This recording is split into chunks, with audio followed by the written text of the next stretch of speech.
தம்பி தலைவர் தலைமையில் நம்ம ஜீவா அவர்கள் நடிச்சு வெளியிருந்திருக்கக்கூடிய படத்தை பற்றி தானே நம்ம பேச போகிறோம். அந்த படம் வந்து உண்மையிலுமே ரொம்ப அருமையாக எடுத்துருக்காங்க. எடுத்த படத்தோட டேரக்டர் வந்து கேரளாக்காரர். பொதுவாக கேரளா வந்து பார்த்தோம்னா அரசியல் தலைவர்களை விமர்சிக்கக்கூடிய வகைகளை, அரசியல் தலைவர்களின் செயல்களை எடுத்துரைக்கக்கூடிய வகையில் ஒரு சில கருத்துக்கள், ஒரு சில காட்சிகள் அப்படிங்கிறது கேரளாவில் இருக்கக்கூடிய படங்களை இடம்பெற்றிருக்கும்.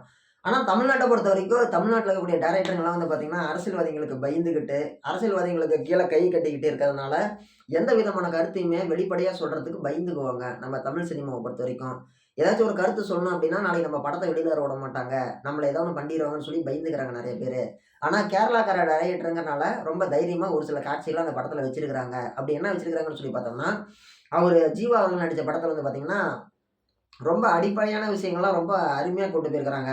பொதுவாக தமிழ் சினிமாவில் இருக்கக்கூடிய நம்ம டைரக்டர்லாம் வந்து பார்த்தீங்கன்னா ஹீரோவுக்கு ஹீரோயின் இருக்கணும், ஹீரோவுக்கும் ஹீரோயினுக்கும் இடையில ஒரு கமர்ஷியல் இருக்கணும், ஒரு 2 ஐட்டம் சாங் இருக்கணும், 5 ஃபைட் இருக்கணும், 4 வில்லன் இருக்கணும், 3 லொக்கேஷனுக்கு போகணும். இப்படி ஏகப்பட்ட ஸ்ட்ரேஞ்சான விஷயங்கள் இருக்குது. ஆனால் கேரளா டைரக்டர் ரொம்பவே அவங்க ஊரில் ரொம்ப யதார்த்தமாக படம் எடுத்து பழக்கப்பட்டாலே நம்ம ஊர்லேயும் அதே விஷயத்தில் எடுத்து தான் படம் எடுத்துருக்கிறாரு. படம் உண்மையிலே நல்ல முறையில் அமைஞ்சிருக்குது. குடும்பத்தோடு உட்காந்து பார்க்கலாம்.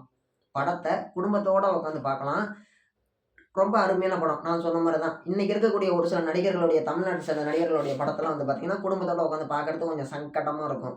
கொஞ்சம் கம்ஃபர்டபுளா இருக்காது. ஓகேங்களா? ஆனா இந்த படத்த குடும்பத்தோட பார்க்கலாம். கேரளா டைரக்டர் எடுத்த படத்த. அந்த ஆளு கேரளாக்கார ஆளுன்னு சொல்ல வரல. அந்த ஆளுக்கு அவரு வந்து டைரக்டர் வந்து கேரளாக்காரர் தான். உண்மையா அருமையான முறையில மூவ் பண்ணி கொண்டு போயிருக்கிறாரு கதைய. ரொம்ப எதார்த்தமா, ரொம்ப எதார்த்தமா எடுத்திருக்கிறாங்க. என்ன கதைன்னா, ஒரு வூட்ல தம்பி ராமையா, இன்னொரு வூட்ல கல்யாண வீடு. ஓகேங்களா? இந்த 2 வூட்டுக்குமே வந்து ஒரு சண்டை இருக்குது. இந்த 2 சண்டைக்கு இடையில வந்து பார்த்தீங்கன்னா, ஆ ஒரு வூட்ல கல்யாண வீடு, இன்னொரு வூடு வந்து தம்பி ராமையா வீடு. இந்த 2 வூட்டுக்கும் நடுப்பறக்கூடிய ஒரு சில விஷயங்கள் தான். இதுக்கு நடுப்புற வந்து அந்த ஊர் பஞ்சாயத்து போர்டு பிரசிடென்ட்டா இருக்கக்கூடிய திரு ஜீவா அவர்கள். இத மட்டுமே வச்சு அடிப்படையா வச்சு ஒரு 100 முகத்த மட்டுமே காமிச்சு, ஒரே ஒரு கிராமத்த மட்டுமே காமிச்சு, கதைய அருமையா கொண்டு போயிருக்கிறாங்க. ரொம்ப அருமையான கதை. வாங்க தெரிஞ்சுக்கலாம். இந்த கதைய பொறுத்தவரைக்கும் வந்து பார்க்குறோம் அப்படின்னா, ஜீவா அவர்கள் வந்து பார்த்தீங்கன்னா, அந்த ஊர் பஞ்சாயத்து போர்டு பிரசிடென்ட்டா இருக்கிறாரு. பஞ்சாயத்து தலைவரா இருக்கிறாரு. இவர் வந்து பார்த்தீங்கன்னா, ஊர்ல ரொம்ப நல்ல பேர் இருக்குது. எல்லாருக்குமே நல்லது பண்றாரு. ரொம்ப உதவிகரமா இருக்கிறாரு. இது வந்து அவருடைய இன்ட்ரோடக்ஷன். இந்தாண்ட வந்து பார்த்தீங்கன்னா, கல்யாண வீடு. கல்யாண வீட்ல வந்து பார்த்தீங்கன்னா, கல்யாண வீட்ல ஒரு பொண்ணு, பையன் இருக்கிறாங்க. இந்தாண்ட தம்பி ராமையா வீட்ல பொண்ணு இறந்துருச்சு. பையன் மட்டும் இருக்கிறாங்க. இதுக்கு இடையில வந்து பார்த்தீங்கன்னா, ஒரு சில ஆண்டுகளுக்கு முன்னாடி 2 வீட்டுக்கும் கைகலப்பாயிருச்சு. 2 வீட்ல இருக்கக்கூடிய ஆம்பளைங்க பேசிக்க மாட்டாங்க. 2 வீட்ல இருக்கக்கூடிய பெண்கள் பொம்பளைங்க பேசிக்குவாங்க. அவங்க வீட்ல இருக்கக்கூடிய பிள்ளைங்க பேசிக்குவாங்க. இன்னொரு வீடு கல்யாண வீட்ல இருக்கக்கூடிய பொண்ணுக்கு வந்து பார்த்தீங்கன்னா, கல்யாணம் ரெடி ஆயிருச்சு. கல்யாணம் ரெடி ஆன உடனே வந்து பார்த்தீங்கன்னா, இந்த பக்கத்து வீட்டுக்காரர் வந்து ஒரு வேண்டா வெறுப்பா தான் இருக்கிறாரு. ஏன்னா, அவங்களுக்கு இவங்களுக்கு பேச்சுவார்த்தை கிடையாது. இப்படி இருக்கும் பொழுது கல்யாண வீட்டுக்கு பக்கத்துல இருக்கக்கூடிய தம்பி ராமையா அவங்க அப்பா வந்து பார்த்தீங்கன்னா, இறந்துட்டாருன்னு சொல்லி ஒரு பேச்சுவார்த்தை ஓடிட்டு இருக்குது. ஓகே. இறந்துட்டாரு. துக்க சம்பவம் நடந்துருச்சு. 2ம் பக்கத்து பக்கத்து வீடு. இந்தாண்ட வீட்ல ரேடியோ செட்டு போட்டு கல்யாண டெக்கரேஷன்லாம் போட்டு பயங்கரமா பண்ணிக்கிட்டு இருக்கிறாங்க. இந்தாண்ட கல்யாண மாப்பிள்ளைய காட்டுறாங்க. கல்யாண மாப்பிள்ளை வந்து வேற ஊருக்காரரு. அவரு பாவம் ஏற்கனவே வந்து ஏகப்பட்ட இடத்துல கல்யாணத்துக்கு முயற்சி பண்ணி பொண்ணு கிடைக்காம இருந்து, இப்பதான் பொண்ணு கிடைச்சிருக்குதுன்னு சொல்லிட்டு சந்தோஷத்துல கல்யாணத்துக்கோசரம் வந்துட்டு இருக்கிறாரு.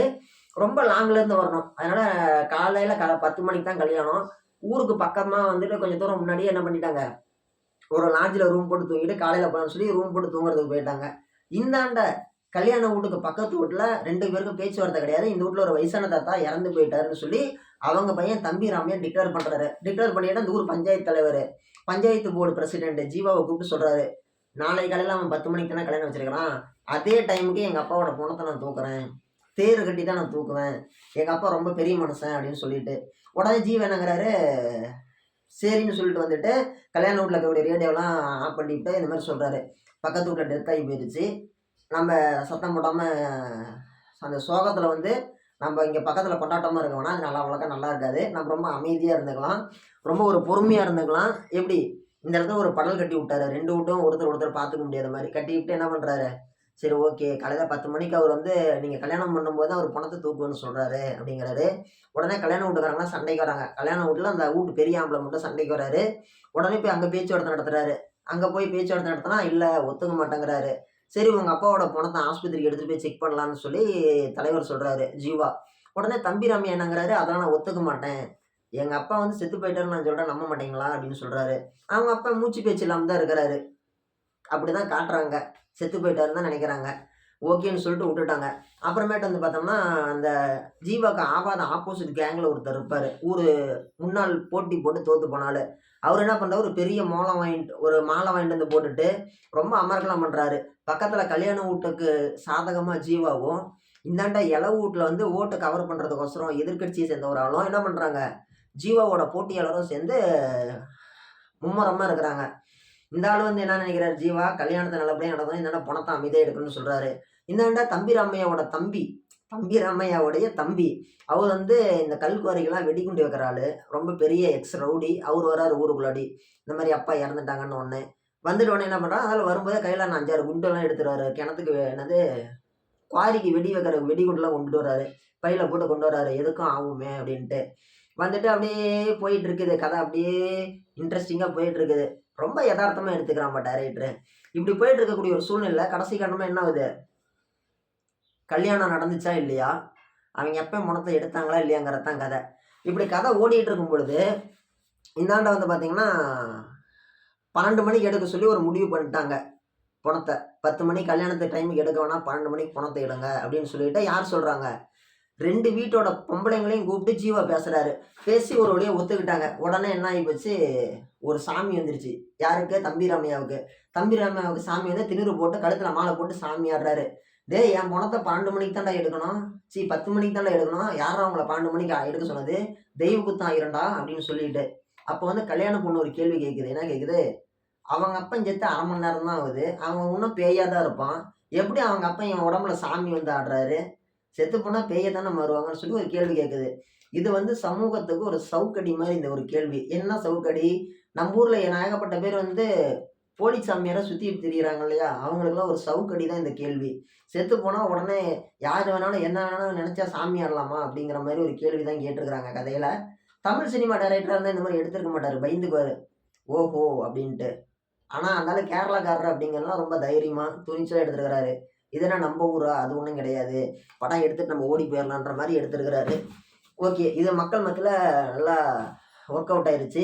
அப்புறமேட்டு அப்படி இப்படின்னு பேசி சரின்னு சொல்லிட்டு காலையில மதியானம் 12 மணிக்கு எடுக்க ஒத்துக்கிட்டாங்க. அப்படி இருக்கும்பொழுது என்ன ஆகுது, ஒரு சில குட்டி குட்டி காட்சிகள்லாம் வருது. இந்த கலவரத்துல என்ன ஆகுது, அந்த மாப்பிள்ளை ஃபோன் பண்றாரு. கல்யாண மாப்பிள்ளை. என்ன பண்ற? ஏது பண்றன்ட்டு. அப்ப இந்த பொண்ணு என்னங்குது, வீட்டு சைடுல நின்னு பேசிட்டு இருக்கும் பொழுது, இல்ல நான் கொஞ்சம் பிரச்சனையா இருக்கு. நான் உன்ன அப்புறமேட்டு கூப்பிடுறேன்னு சொல்லிட்டு ஃபோன வச்சிருது. அந்த ஆளுக்கு உடனே மாப்பிள்ளைக்கு பதட்டம். என்னடா இது பிள்ளைக்கு ஃபோன் பண்ணா பிள்ளை பேச மாட்டேங்குது. ஃபோன கட் பண்ணி விடுதுன்னு சொல்லி அந்த ஆளு வருத்தப்படுறாரு.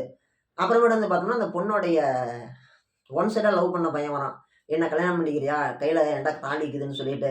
உடனே அந்த பிள்ளை என்ன பண்ணுது, இவன அடிக்குது. அவன் என்ன பண்றான், எனக்கு ஒரு கிஸ் ஆச்சும் குடுங்குறான். அந்த பிள்ளை இவன அடிக்கிறத தொரத்துது. இவன் காட்டுக்குள்ளாடி ஓடுறான். இத தண்ணி டேங்க் மேல உட்காந்து பார்த்துட்டு இருந்த ஒருத்தன் என்ன பண்றான், தூரமா இருந்துல பார்க்குறான். அந்த பையன் ஓடுறான். பின்னாடி இந்த பொண்ணு ஓடுதுல்ல தொரத்திக்கிட்டு. அவன் என்ன நினைச்சுட்டான், பொண்ணு மாப்பிள்ளையும் ஊர விட்டு ஓடி போறாங்களாட்ருக்கு. பொண்ணு வேறவங்க கூட ஓடி போகுதுன்னு சொல்லிட்டு ஊருக்குள்ள வந்து கதை கட்டி விட்டுர்றான். உடனே எல்லாம் ஆளுக்கு ஒரு பக்கம் பொண்ணு தொலைவிட்டு இருக்கிறாங்க. உடனே கல்யாண வீட்டுக்காரன் என்ன பண்றான், எலவு வீட்டுல இருக்கக்கூடிய தம்பிராமையா தான் ஆள் வச்சு தன்னோட பிள்ளைய கடத்தியிருப்பான் அப்படின்னு சொல்லிட்டு துப்பாக்கி எடுத்து சுடுறதுக்கு போறாரு. ஒரு வழியா இந்த நியூஸ் வந்து கல்யாண மாப்பிள்ளைக்கும் பரவிருது. கல்யாண மாப்பிள்ளையும் தொலைவிட்டு வராரு. பொண்ணை கண்டுபிடிச்சு பொண்ணை கூட்டிட்டு வராங்க. கூட்டிட்டு வரும்பொழுது என்ன பார்த்தா, காலையில பொழுது விடிஞ்சிருது. இந்த கலவரம் நடந்துட்டு இருக்குது. யாருக்கும்? எலவு வீட்டுக்கும், கல்யாண வீட்டுக்கும். கல்யாண வீட்டுக்காரங்க என்னங்கிறாங்க, நீ தான் என் பிள்ளைய கடத்திட்டு போயிட்டேன்னு சொல்லி தம்பி ராமையாட்ட போய் சண்டை போடுறாங்க. தம்பி ராமையாவும் கல்யாண வீட்டுக்காரங்களும் சண்டை போடும் பொழுது, துப்பாக்கி குண்டு என்ன பண்ணுது, தம்பி ராமையா கைப்பட்டு சுட்டுருது. அது போய் ஒரு இரும்புல அடிச்சு ரிஃப்ளெக்ஷன் ஆகி போய் அவங்க அப்பா நெஞ்சில சுட்டுருது. அது வரைக்கும் அந்த கிழவன் சாவல. இழுத்துட்டு தான் இருந்திருக்கிறாரு. இவங்க தான் செத்து போயிட்டாருன்னு நினைச்சிட்டு இருக்கிறாங்க. தம்பி ராமையா சுட்டு அந்த புல்லட் போய் பட்டதுனால அந்த கிழவன் இறந்துட்டாரு. தம்பி ராமையோட அப்பா. உடனே தம்பி ராமையாவோட தம்பிக்கு கோவம் வருது. எங்க அப்பனை கொலை பண்ணதுக்கு இந்த ஊர்க்காரன் தான் காரணம் அப்படின்னு சொல்லிட்டு கல்யாண பந்தல் மேல வெடிகுண்டு தூக்கி போடுறான். ஊருக்காரங்களாம் என்ன பண்றாங்க, அவனை துரத்த பார்க்கும்பொழுது மலை தண்ணி டேங்க் மேல ஏறி போய் நிக்கிறான். அங்கேயும் ஒரு குண்டு போடுறான். தண்ணி டேங்க் உடைஞ்சு கீழே விழுவுது. ஊருக்குள்ளோட வெள்ளம் போகுது. வெள்ளம் அடிச்சுட்டு போகுது. வெள்ளம் அடிச்சுட்டு போகும்போது என்ன ஆகுது, அந்த கல்யாண வீட்டையும் அடிச்சுட்டு போகுது. அந்த எலவு வீட்டுல அந்த புணம் இருந்துச்சு பாரு, அந்த புணத்தையும் தண்ணி அடிச்சுட்டு போகுது. உடனே கட் பண்றாங்க சீனை. தூங்கி எந்திரிக்கிறாருன்னா தண்ணியில அடிச்சு போய் மயக்கத்துல வந்து எந்திரிக்கிறாரு ஜீவா. மேலெல்லாம் ஒரே சேரா இருக்குது. அவர் கேட்கறாரு அந்த ஊர்க்காரங்களை பார்த்து, கல்யாண வீட்டை பார்த்து கேட்கறாரு.